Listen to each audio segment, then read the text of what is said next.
Kwa mfano sisi kwa jamii yetu tunamuita ni baba wa watoto. Yaani tumewatafutia watoto mlezi wao anayewalelea katika mambo ya mila. Yeye ndo atakayewalelea hadi atakapokuja umri tuliopo sisi. Katika mikakati yote ya kimila, yeye ndo atakuwa ni msimamizi. Lakini bado huyu tuliomteua leo hapa tupo Nanja, wilaya Monduli. Lakini naweza nikasema sehemu zote waliopo wa Masai bado watakuja chini ya huyu.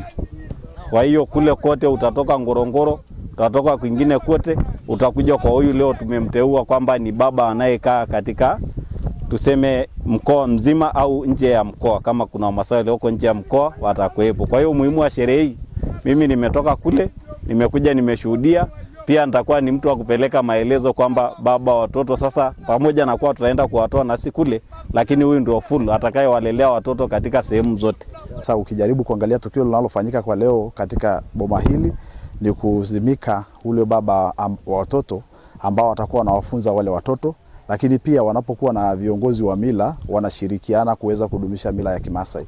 Ni kuwafundisha watoto katika heshima na amani katika stage ile ya Kimasai, ili wasiweze kuwa na upotofu wa kutokuwa na heshima mbele ya wazazi wao. Ndio maana Wamasai wanaweza kufanya vitu kama ya namna hiyo, lakini kwa leo wamejumuika rika zote ili kushuhudia yule baba ambao wakitokea utofu wa nidhamu lazima waeleze baba yule ili awaweze kuweka pamoja. Yule ndio kiongozi mkubwa wa mila ya Kimasai. Na sio kila mtu anachaguliwa kuwa baba watoto.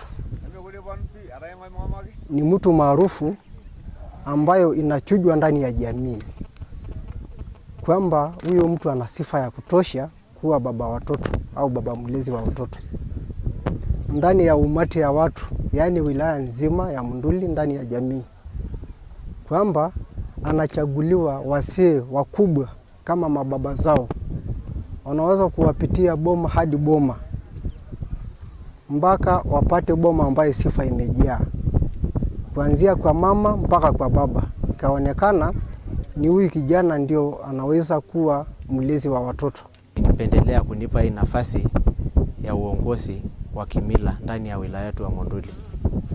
Niwe baba ya watoto wetu sisi kama Ramireshi.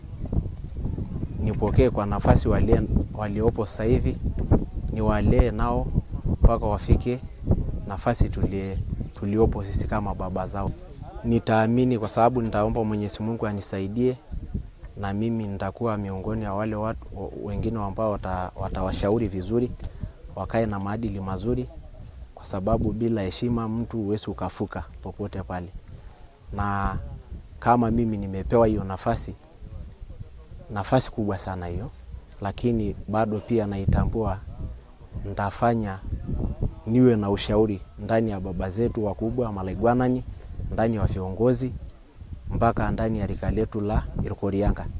Kwa hiyo mimi nikiona nitamuomba Mwenyezi Mungu anisaidie, na mimi nitawafukisha, maana walivyoniona wameniona kwamba nina maadili mazuri, sifa zangu zote zinatosheleza, na mimi naamini nikiomba Mungu tena na tena naweza kuwafusha.